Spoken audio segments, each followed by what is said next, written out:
Welcome back. Today I'm going to be telling you all the essentials that I'm aware of for getting shit done. So, when it comes to getting shit done, here are the things. 1. No distractions. 2. No multitasking. It just doesn't work. 3. Clear, set routines that you do not deviate from. 4. Defining clearly what is most important to get done and starting immediately on the most important, most difficult task for the day.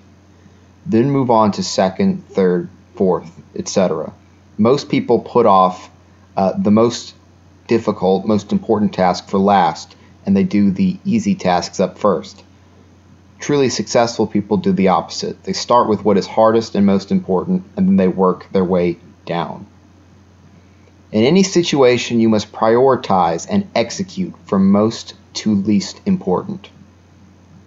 Number 5, eliminate chaos, not just distractions from your surroundings. You need to have effective organization. You need to get rid of clutter. Things need to make sense. They need to be able to be easily found, especially in terms of information. Number 6, give your full attention and maximum effort to what you are doing. This goes back to avoiding multitasking and avoiding distractions, but also you do just have to do it yourself. Even without distractions, even without multitasking, you can still slack and go to your mental world. You can dream up something, so you do have to actually give it your full attention and give it your maximum effort. Number 7, break a task into subtasks.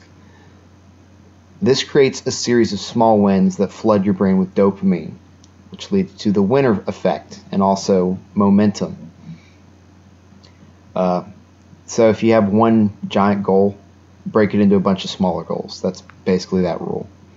Number 8, focus on one thing until it is completed totally. Do not stop. Now maybe you've done this, maybe you know people who've done this. They start on one thing, and then they get bored and they start another thing.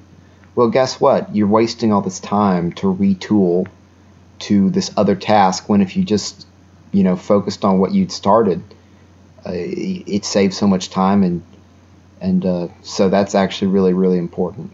Number 9, decide what you are not going to do. And this is the unimportant shit work. Maybe even ask your boss about transferring these tasks to someone else because you want to focus on what makes him the most money. That's how you'd frame that. And it's true. I mean, whatever it is you're doing, there are probably very few things that are actually driving almost all of the results. And all the rest of the things you're supposed to do is pretty much bullshit. And so use your persuasion, use your whatever, and try to get that bullshit placed off of you. Number 10, 9 hours of sleep, no excuses. Now that's for me. I need 9 hours to be at my best. If you're an 8-hour person or a 7-hour person, maybe you're one of the very, very rare actual 6-hour people who with 6 hours of sleep are fully, completely recharged and rested. I don't know of anyone I've never met anyone, and I don't know of anyone who below 6 hours actually gets a full night. And you really do need a full night. There's no excuse. All this, I didn't sleep heroism crap, it's bullshit. Not sleeping is a sign of you being a dumbass, not a sign of you being hardcore. Hardcore people are so far ahead that they could sleep for days and they're still ahead. I mean, that's how you should conceptualize it, okay? So anyway, get your damn sleep. 11, why are you on the payroll? Use this to determine your first task for your job. Number 12, make sure to plan out your tasks. Schedule everything. You have to have a schedule. You time block things. You have a routine. You go to sleep the same time every day if possible. You wake up at the same time every day if possible. And you have discipline. And you hold yourself to these things and you plan things out. And so you don't just say, okay, I need to work out. You say, okay, this is when I work out every day, or at least this is when I work out.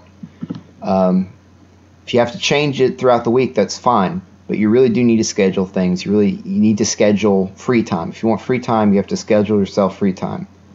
Because if you just leave it up in the air of, oh, these are the things I need to do, it's not good. You need your schedule, and you should try to get ahead of the schedule. You should try to work ahead. You shouldn't use the schedule as a way to limit yourself, saying, oh, I have 2 hours to do this.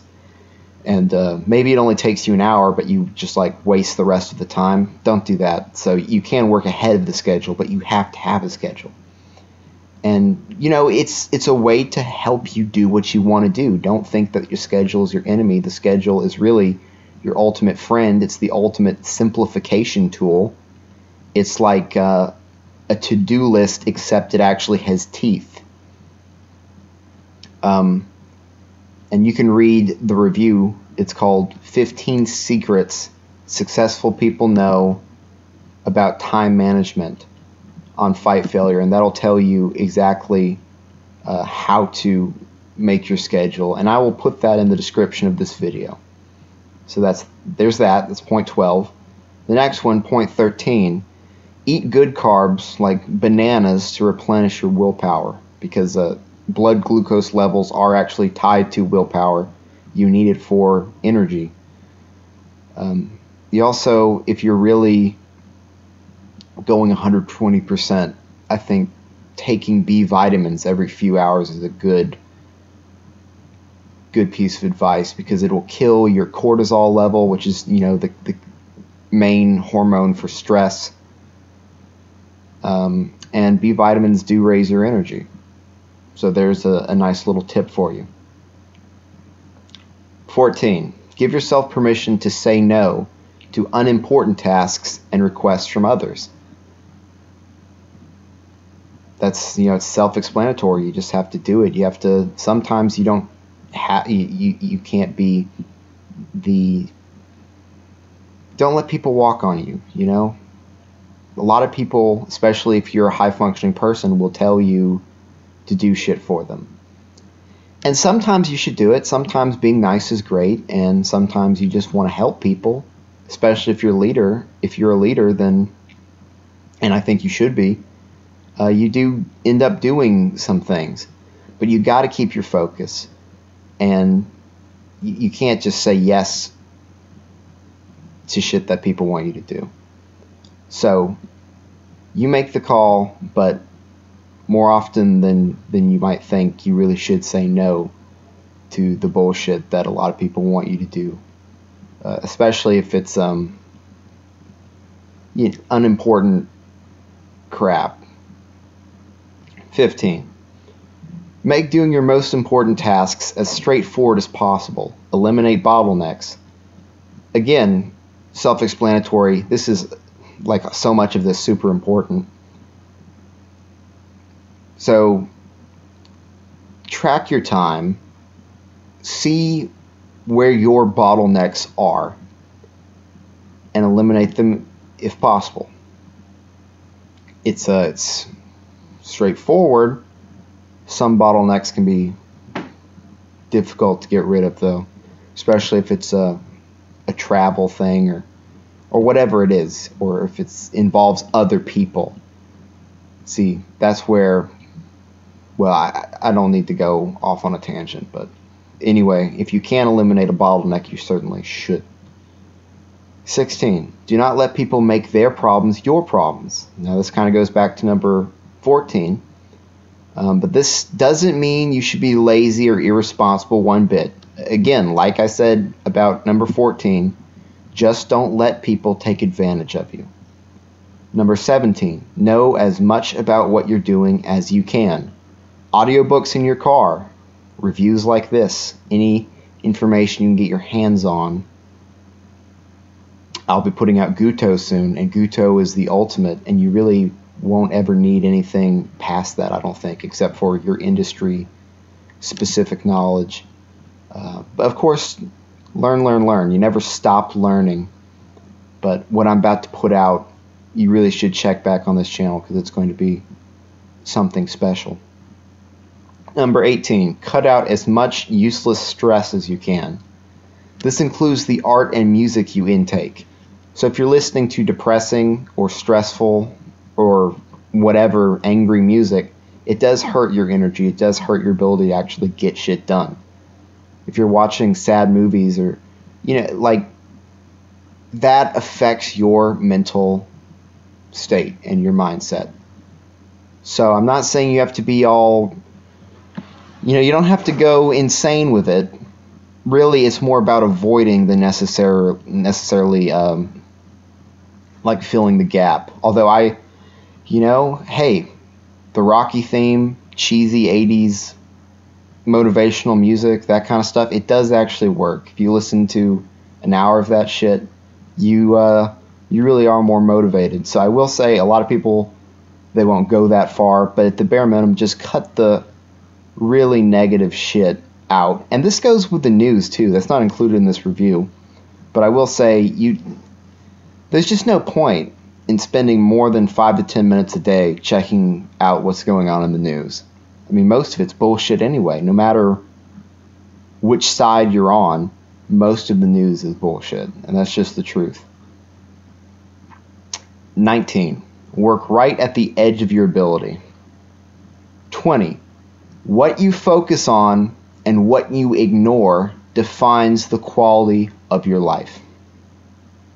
Finally, it can't be said enough, you must keep things simple and explicit. You must know the when, the where, and the exactly how for all that you do. That is absolutely the most important lesson. Once you have your goal, you need to make it as clear as possible, and then you need to find out exactly how to implement what you want implemented. And then you do it. And then if you have energy and you have focus, you will get momentum. And then it all comes down really to maintenance of momentum and responding to things effectively and relationships with other people. And that's it. So I hope you enjoyed this review. I think it's very useful. And so I will link to the written version of this and to the 15 secrets successful people know about time management in the description of this video. I hope you found this useful, and this is the Fight Failure Podcast signing off.